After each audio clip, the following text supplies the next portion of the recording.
We're going to stop selling out to the enemy. That's why I said, if you're a police officer, you're not my friend. Don't be just because you're Jamaican. No, you're not my friend anymore. You're my enemy. You become my enemy because you're working for the enemy to defeat me. So you got to realize it's either you're there to infiltrate them to help me to defeat the enemy, but if you're there to work for the enemy and sell me out, you should be telling, when I say up, you should be telling the enemy I say down. But you're not doing that. You're telling the enemy every time I spit, you're telling the enemy why I spit.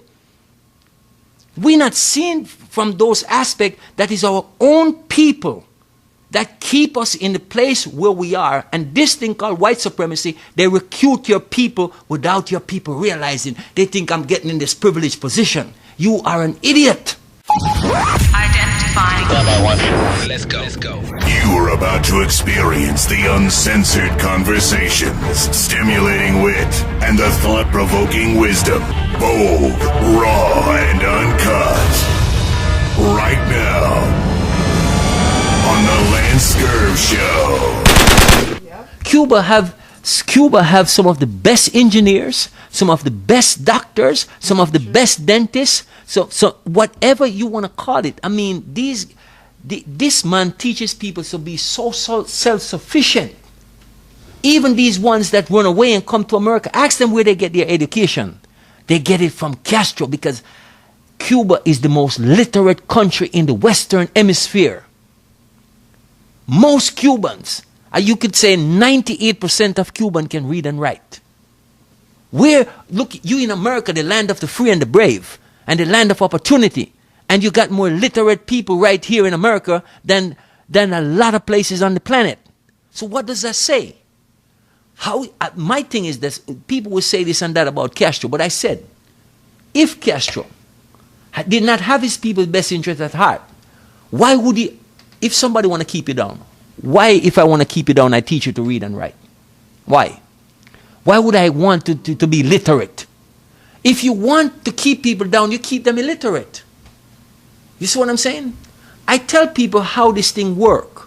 The system, racism, white supremacy, which control and dominate the whole planet, works in a way to control our people on a continual basis, and it's always changing to suit its purpose. When you think that it's done over here, it's back over here. The funny thing is, our people just are not seeing it. So anytime we think we got a little bit of so-called education and we look down on our brothers and sisters and think, oh, pull yourself up by the bootstrap. But as I said, how can you pull yourself up by the bootstrap when you don't have a boot? As Martin Luther King says. And that's one thing I credit him for. Because the fact is that, like I said, integration did not help black people in America. Integration was the downfall of black people in America. Because when you're going to integrate, you didn't say to them, you bring 10 students to my school and I bring 10 students to your school. You shop at my business and I shop at your business. No, they see to it that we close down all our business, close down all our schools, so we are committing financial suicide. We commit, when integration, they actually, black people commit financial suicide. That was the straw that broke the camel back. And we never get up as a people since then. If integration did not come, black people would turn this country upside down. You see what I'm saying? Because black people, notice this. Anywhere you see black people go, anywhere, it is always prosper. The land is always fertile where black people are. What does that tell you? You see what I'm saying is, we are not realizing that in this situation, that's why they tell you to leave. They know that if you leave, that is it for them. Because what I'm saying is, okay, even when I talk about Jamaica, just to jump from place to other, but to tie it all in together, where they're extracting the gold in Jamaica, they don't have to take big machine and go dig. They're using core drills to core and take the gold out. You see what I'm saying is? Most places here, if you see they're digging for gold, they got to use some machines and digging up all kind of places and turning the land upside down. Because the gold is there. The veins are there. So they know where the veins are by satellite. So they go in there and they know that it's not far down in the ground. So they go in there and they core drill it and bring it out and extract it in no time, and they're coming out with all this amount of gold out of this country, but the people are still suffering, remaining poor, and they are using the same people who are suffering, who don't have anything. You see what I'm saying is? And they are taking away everything from them.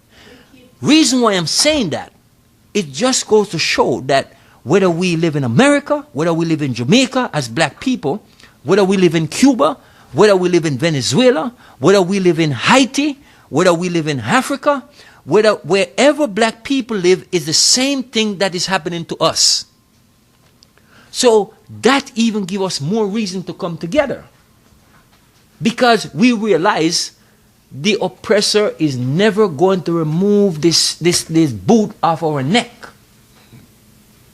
You see what I'm saying is, even when you think you got the house, you got the car. But the funny thing is this. Some people tell you there's no such thing as white supremacy. If you don't believe in white supremacy, you are hallucinating. Because what I'm saying is the reason why I say that. White supremacy is what dominates. And whether if I live in Jamaica and I call myself living under a black government, they must answer to white supremacy. Until we flip white supremacy. Until we flip it and break its back. You know what I'm saying? Break its back. Just break the back and destroy it completely. We will never be free from white supremacy. This is what I'm saying is, as I always say, and I've been saying this for a long time, and also Neely Fuller Jr. said the same thing. And I just started learning about Neely Fuller Jr., but I've been saying this for a long time. When we were born in prison. All of us were born in prison. Whether we like it, yes or no. The prison of white supremacy. If you were not born in prison, you wouldn't even have a birth certificate. Why do you need one? Why do you need one? That's why they have it trading it on the stock market. You are born in prison. And when I leave Jamaica, I just transfer from one prison to the next. That's all I'm doing. Because they have full control of the system. Can the system be destroyed? Yes. But we who see it as impossible, anytime you see a problem as impossible to fix, then you're doomed. You need to realize that if this table come in pieces, it might take you a long time to put it together. But take it apart and see how easy it becomes. You see, the problem is, this is the problem, my brother. I'm going to tell you what the problem is, because we are blind. We have this thing in our head. When we look at something like white supremacy, all we see is impossible. We see impossible problem to solve. We have to look from a whole different angle. All we see is solution. We need to start to see solution. You know the problem is there, but you got the tool to fix the problem. You see what I'm saying is? So that's why they set up this system where they have all kind of things to trick you and keep controlling you, that you may not focus on where all the screws is to unbolt the system. That's why they have the TV, they give you music, they give you football, they give you basketball, they give you all this entertainment, and all this entertainment is keeping you busy, so you are distracted, so you will never see how to untangle the problem. You got to be willing to let all of those things go. You got to be willing to turn the television off. Listen, take your trinkets. I don't want them. But because they get us in a comfortable spot where we can sit back and feel good. Oh man, I got a 100-inch flat screen TV now. And you can kick back. Oh man, I can watch the football game in HD or whatever amount of D you want to watch it in. You see what I'm saying is? Those are the traps that they set, the distraction. And the thing is that if you just learn to turn off all those things and put them aside, you will look at the system and say, how didn't I see this? How didn't I see this? These people that, I tell you, they are smart, but they are not clever. They are just like the Wizard of Oz. He's got, have this big voice and everybody's afraid of him. But when you pull the curtain, somebody standing back there 3 foot tall, using an amplifier to amplify his voice, that you may be afraid of him. But I said, and as many brothers said, Humpty Dumpty must be pushed off the wall. But you're not seeing that. He ain't going to fall by himself. He'll never fall by himself. You got to push him off the wall. And push him off so hard that nobody can put him back together again. The system always tells you how to destroy it. This system tells you how to destroy it. The same foolishness they put in the Bible about David and Goliath, they're telling you, you're the David. They are the so-called Goliath.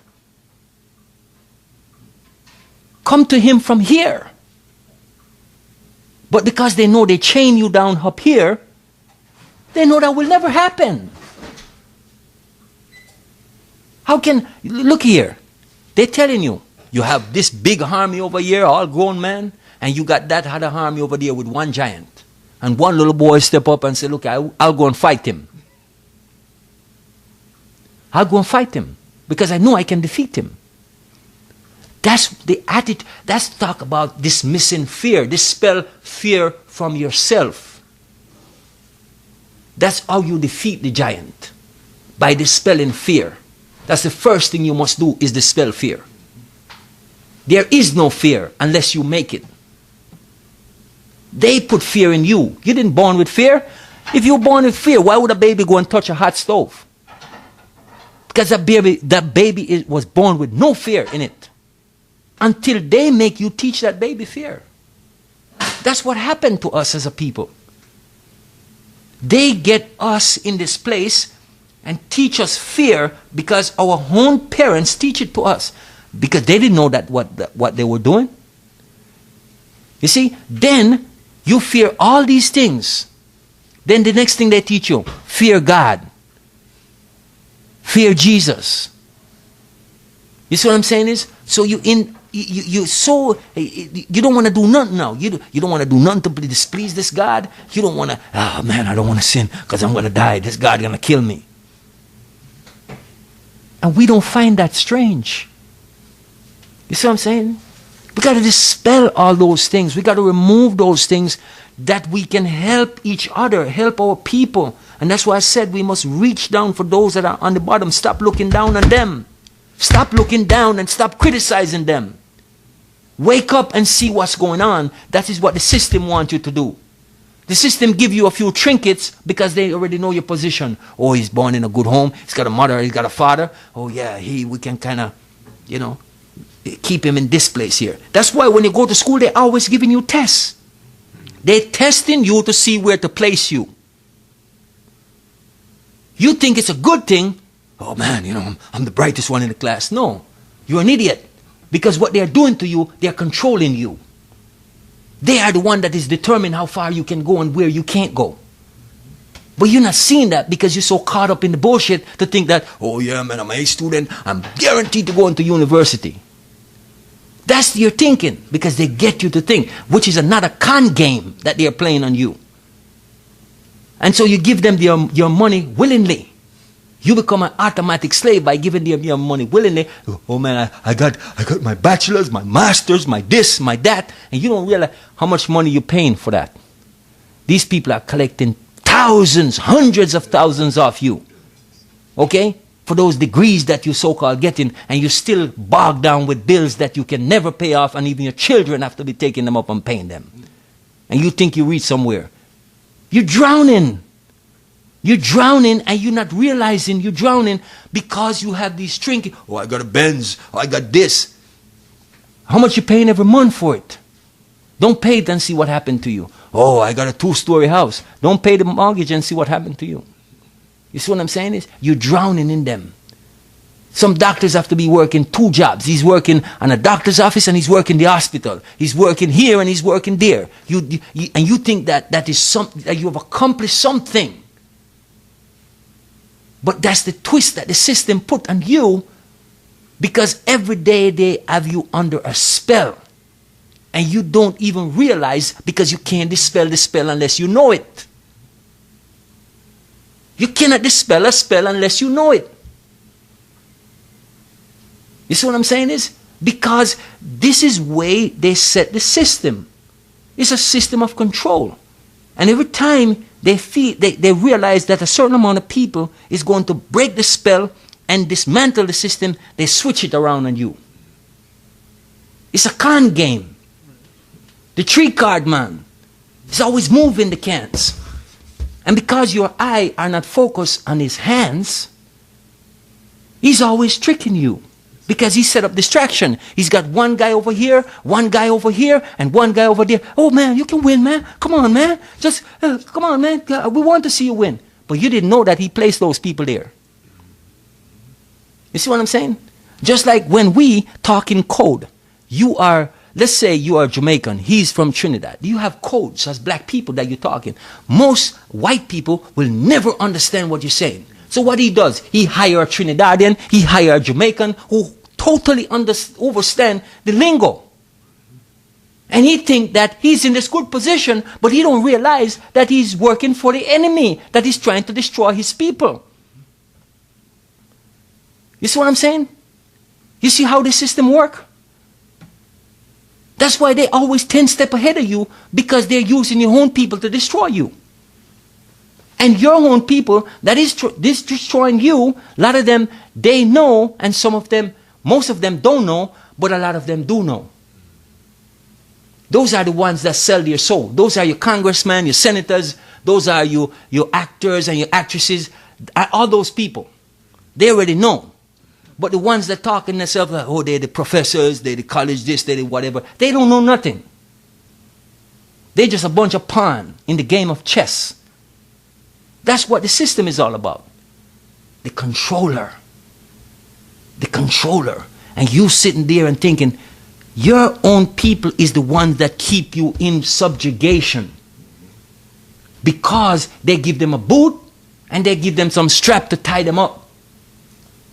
So because they allow them to have a boot and some strap, they come back and they tell you, man, I got my boot and my strap. You need to get your boot and your strap and strap them up. But nobody come to you and help you to get no boot. Move a strap.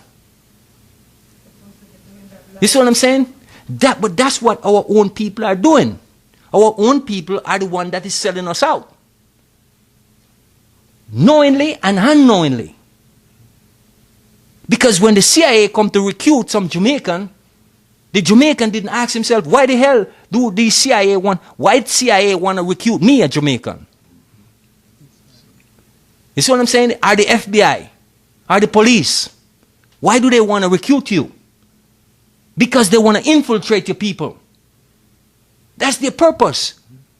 The same thing they do with all African come here. You will find from every nation of Africa, you will find them on the police force, the FBI, the CIA. You'll find them in all aspects. Because why? They recruit them to infiltrate their people. Because they speak their lingo. That's what we're not understanding. Because we become so dumbed down with the few trinkets that they give us and the crumbs that is falling off the table, and we think we reach somewhere. And these people are laughing at us because we cannot escape from under their thing if we don't realize what is happening.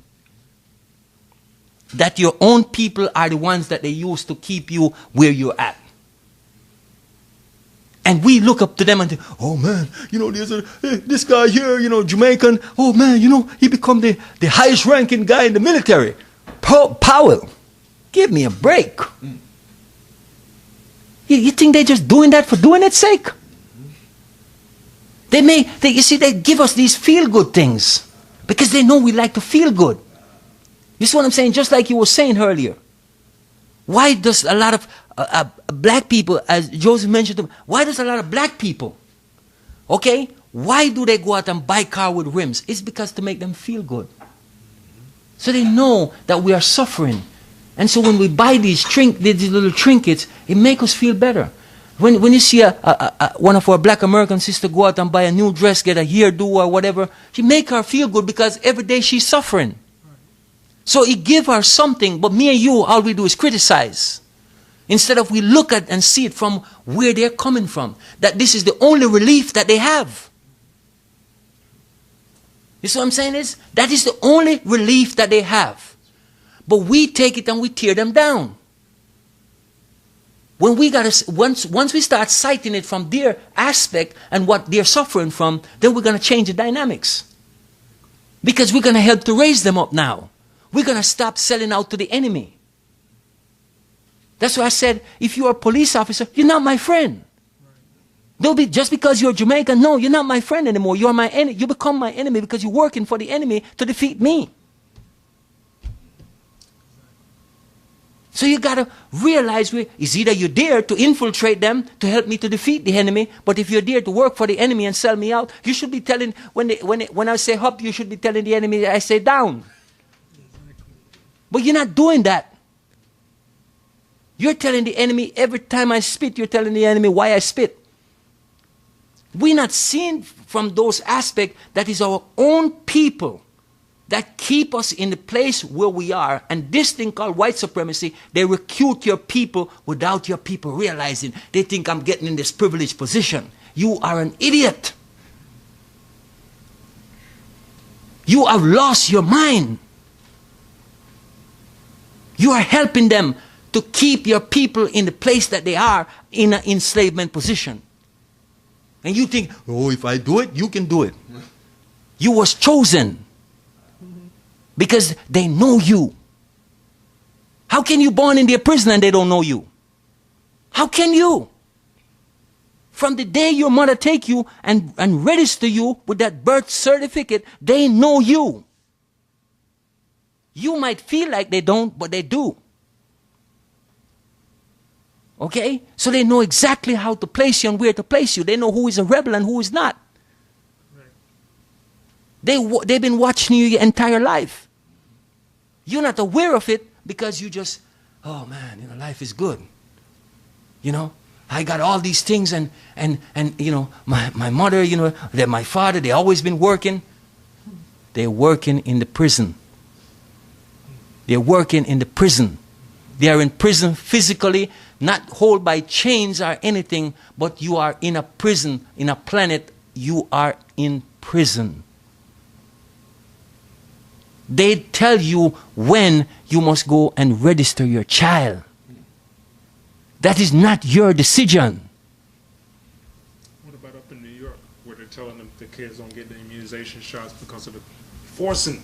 Exactly my point. That's what I'm saying is that, you see, it becomes to the point right now where the prison it is imposing itself on you more and more and more and more. And as time goes by, you're going to have, you think you didn't have no rights before? You're going to have zero rights.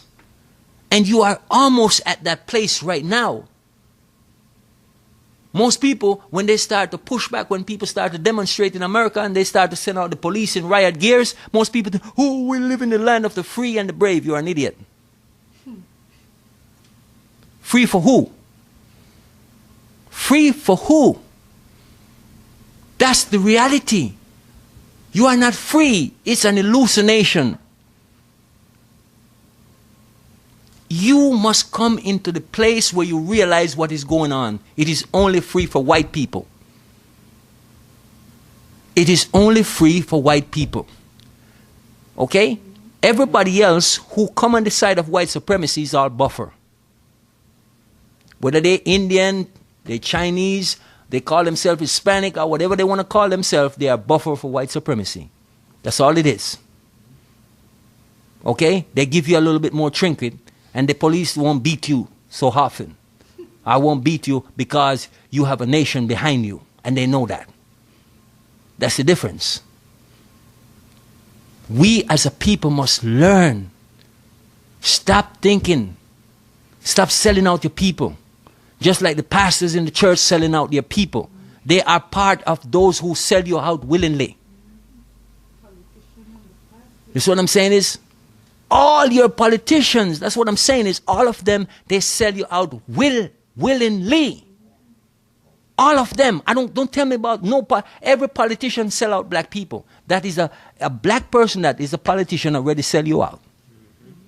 Because they sell you out, they sign a contract to get where they are and promise that they're going to keep their people subjugated. Because none of them have any agenda for you. Doesn't that tell you something? Why do you think that the church don't teach you about your history and about slavery and all these different things? Why do you think the church don't do that? Because they know exactly what they're doing. That's what I'm talking about. We must wake up and realize the importance of this. And I'm telling us as a people to stop selling out your people. Don't tell your sons to join the police force. Don't tell your son to join the army. Don't tell your son to get into the FBI because it's a prestigious position. Don't tell your son to be a CIA agent for the American because all they're doing is selling out their own people. That's all you're doing. You're spying on your own people without knowing that you're spying on your own people. Giving the enemy all the information that they need. Do you think that if they couldn't decode what Jamaican people speak, do you think that they could infiltrate Jamaican people? Do you think they could keep Jamaican people in the position that they are? So all your politicians are sellout. Because they are part of it. All of them are selling out their own people for pennies on the dollar. Because they gave them their trinkets and say, here you go. Sit in your corner and have your bread. Because as long as you sign the contract with us, there's nothing you can do anymore. Don't step out of line. The same thing with Africa. The same exact thing. You have the richest continent in the world, and yet your people suffer the most. What's wrong with that picture?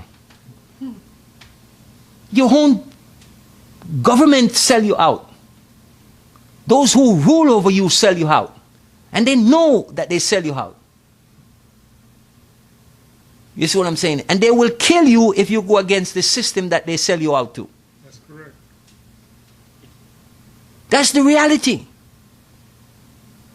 You see, so you're looking at, these kings and... No, look at the way the kings are living. Look at the way your chiefs in Africa are living. But you are suffering, can't eat bread. Okay? The same thing your pastors is living and you can't eat bread. Same pattern. Okay? You see the pattern? You're adding it up now? You're realizing it's a game that is being played on you at all times? You have to wake up and see the reality. You are being tricked constantly. And there is no letting up.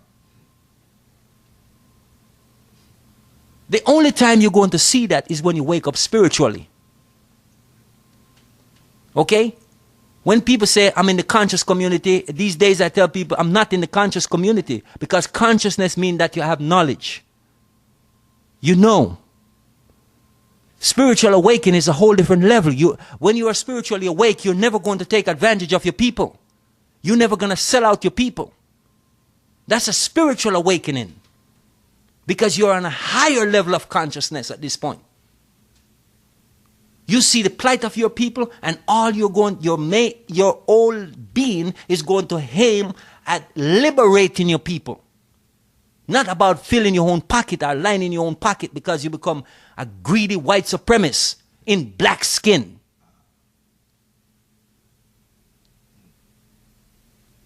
That's really what you are.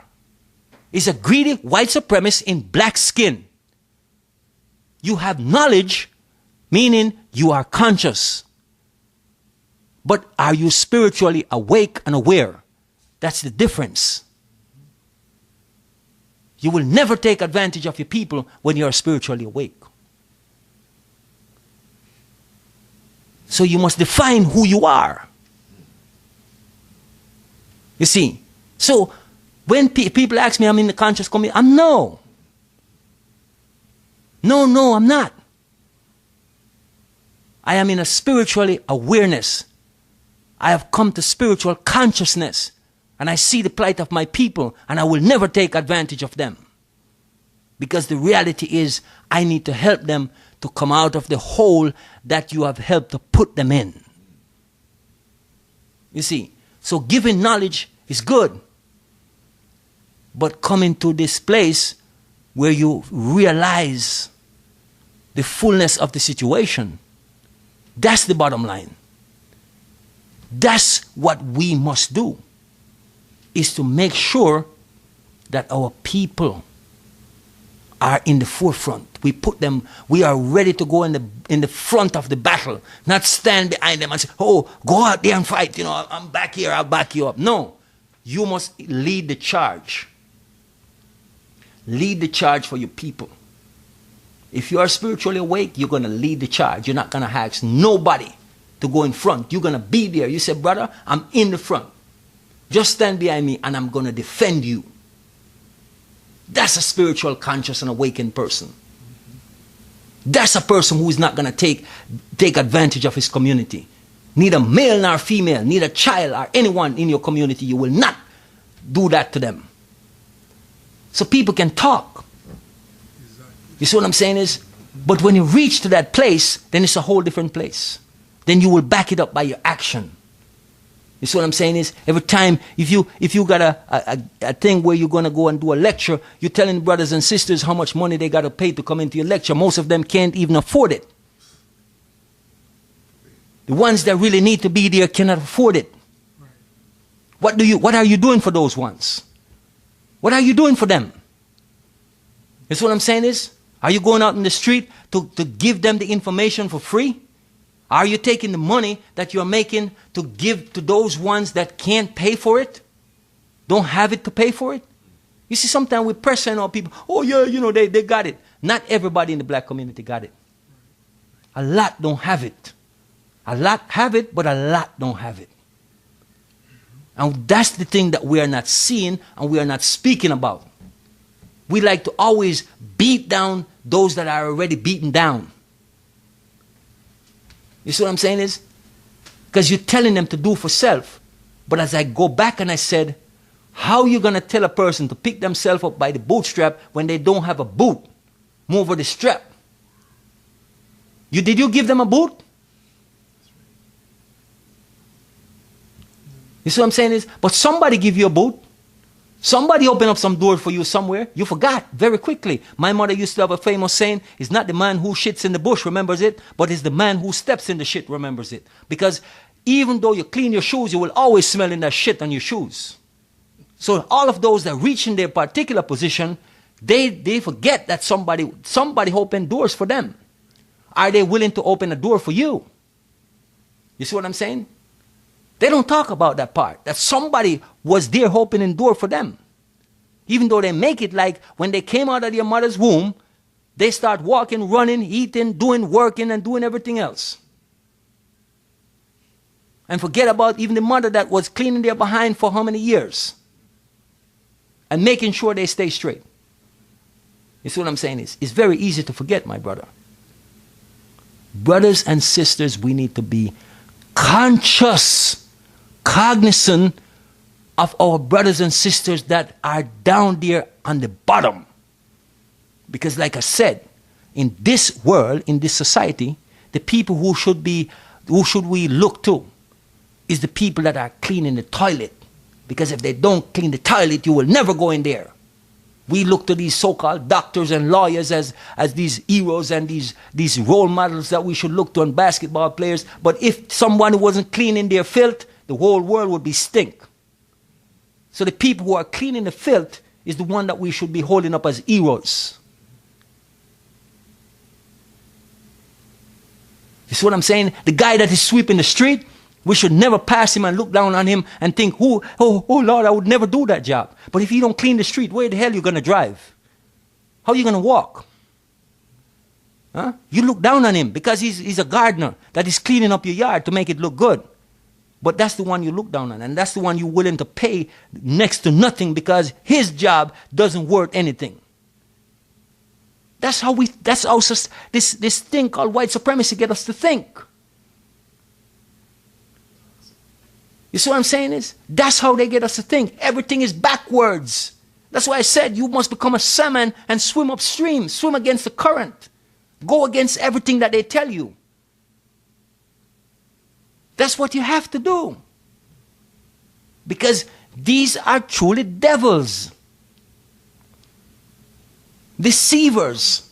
Liars. That's what they are. Because everything about them is a lie. People will tell you, oh, you got this culture and that culture. No, all the cultures has been stolen from Africa. When you hear Spanish people talk about we got salsa and we got this and we got and all these Spanish. No, listen to it. It's a mix of African music. Okay? You got the calypso, you got the soca. Listen to Spanish music and see what you hear. It is the same African beat. It is the same African beat. So when you hear these people talk about culture, they didn't get no culture from Spain. What dance Spain got? What music does Spain have? They ain't got no music or no dance. Some stupid foolishness that don't even make sense. 99% of so-called Spanish culture is African. If you want to know truth. So don't tell me about you got culture. Where you get it from? That's if when somebody tell you about their culture, ask them where they get it from. Everybody in the Spanish culture, they deal with their food just as African people deal with their food. So where did you get that from? Did you get that from Spain? They don't even know how to cook down there. What they used to eat? Raw food? Raw meat? Give me a break. You see, we have to come to the realization of realism. We have to come to the realization of speaking truth to power, because most people don't like to hear truth. And that's why they come against people like us when we speak the truth, when we expose them, when we lift up their so-called skirts, so to speak, and expose their nakedness. That means their lies and their deception. They hate that. Why do you think white supremacy come after people like Malcolm X, Marcus Garvey? And again, who was the one that sell them out? Their own. For white supremacy. You see what I'm saying is? And that's what we have to realize. That's the thing. The devil is sitting at your table looking like you. You see what I'm saying? The devil is sitting at your table looking just like you. So be aware. Be aware. Even if your brother is in the police department, your sister, be aware when they come around you. If they're in the military, be aware. Unless you really get to know them. Unless they are inside there and they're seeing the whole thing and coming back to you and start to say, man, I'm seeing the whole thing from the inside out. You see what I'm saying is? But be aware. Because the system is about to victimize you.